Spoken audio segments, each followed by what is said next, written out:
చాలా బాధాకరమైనటువంటి సంఘటన. ఎందుకు బాధాకరమైన సంఘటన చెప్తున్నంటే,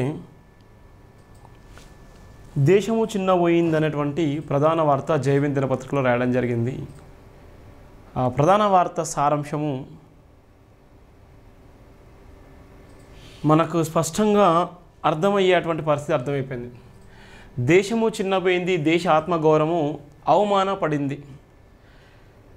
ఇది నిజంగా రాయాలన్నా గడ్స్ ఉండాలి, లేకపోతే ఇంకా వేరేది ఓజీనో గీజీనో ఉండాలి.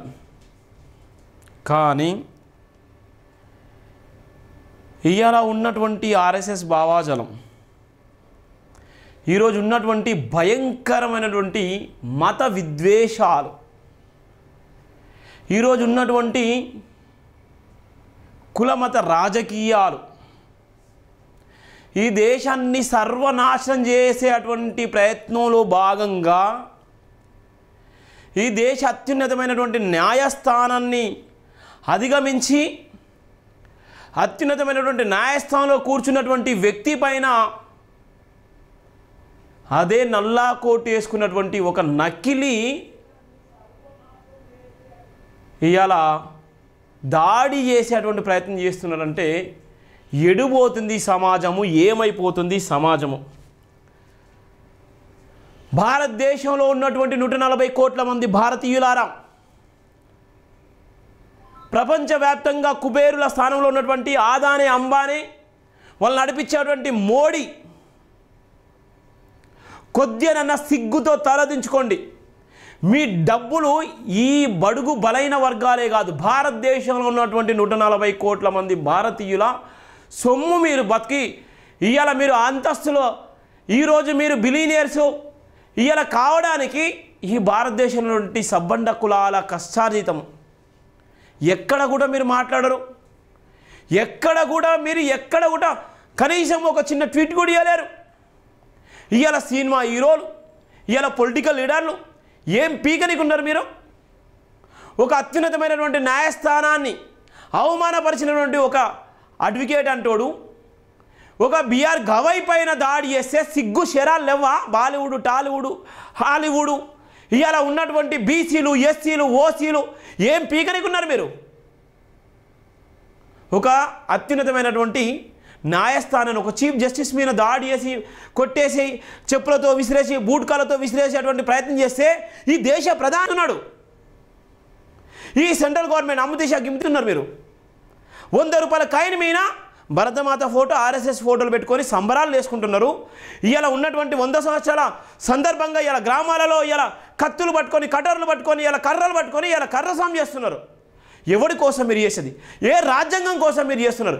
ఏ రాజ్యాంగం, అత్యున్నతమైన రాజ్యాంగాన్ని అధిరోహించినటువంటి ఒక బిఆర్ గవై పైన దాడి జరిగితే మీ కండ్లు, మీ చేతులు, మీ ఉన్నటువంటి మీ కులం, మీ మతము ఏం చేయడానికి ఉంది? ఇలా ఎడిపోతుంది ఇలా వ్యవస్థ.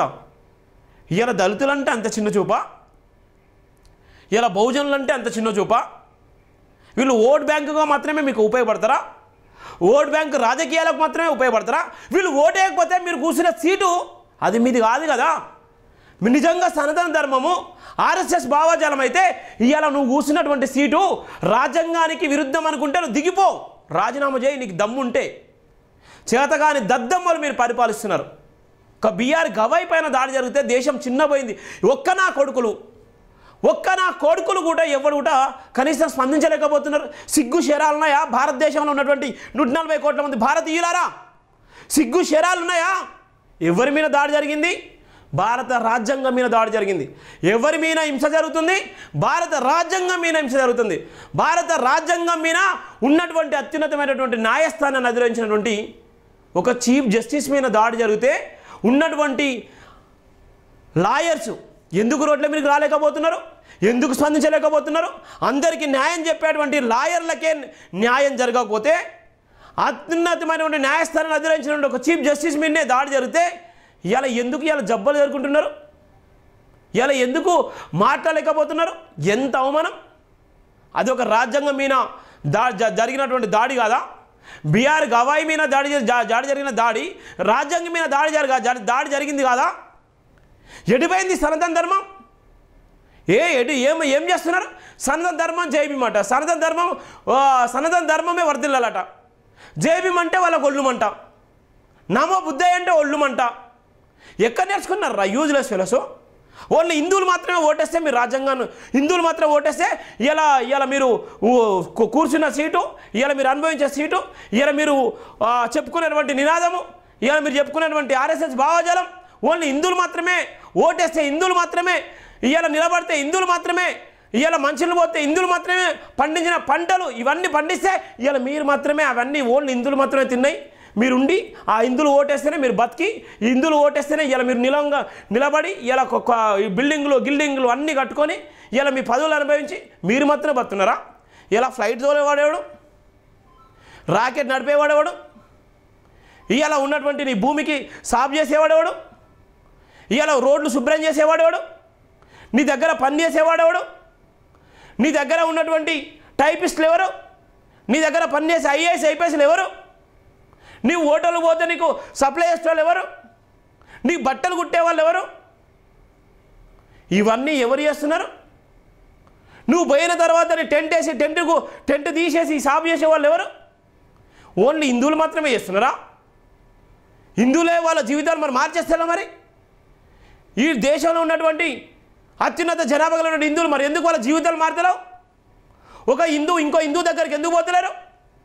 మరి హిందువులు అందరూ సమానం అనుకున్నప్పుడు మాదిగోనికి రెడ్డోని వెలమోని పెళ్ళానికి, వెలమోడు కాపోని కమ్మోని వాళ్ళ పెండాలకు, వాళ్ళ బిడ్డలకు వాళ్ళ సంబంధాలు ఎందుకు చూసుకుంటారు? వాళ్ళందరూ హిందువులే కదా. మరి ఎందుకు పోయింది? ఎక్కడ పోయింది? మరి అందరు హిందువులే కదా, నేను కూడా హిందువునే కదా. మన కులాన్ని మార్చేయండి. నా కులాన్ని మార్చేసి నాకు ఒక కమ్మనో, కాపునో, రెడ్డినో, వెలమనో, బ్రాహ్మణో ఒక అమ్మాయినిచ్చి పెళ్ళి చేయండి. అందరం హిందువులే కదా. ఒక బ్రాహ్మణుల అమ్మాయిని తీసుకొచ్చి మాదిగోళ్ళకి ఇవ్వండి, మాలలకి ఇవ్వండి. అందరు హిందువులేమే కదా.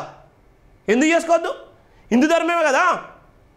బ్రాహ్మణునికి ఏమైనా వేరే ఉంటుందా? ఇది చాలా దారుణమైనటువంటి సంఘటనలు. ఈ సంఘటనలు 100 ఏళ్ల సందర్భంగా, ఆర్ఎస్ఎస్ 100 years సందర్భంగా దేశాన్ని మళ్లించడం కోసము, దేశ రాజకీయాలను డైవర్ట్ చేయడం కోసము, దేశంలో ఉన్నటువంటి విచ్ఛిన్నం చేయడం కోసము, దేశ సర్వోన్నతమైన న్యాయస్థానాన్ని అధిరోహించడం ఒక బిఆర్ గవై పైన దాడి చేయడం అంటే దేశంలో ఉన్నటువంటి 140 కోట్లు నిజంగా ప్రజలు సిగ్గుతో తలదించుకోవాల్సిన బాధ్యత, అవసరం ప్రతి ఒక్కరి మీద ఉంది.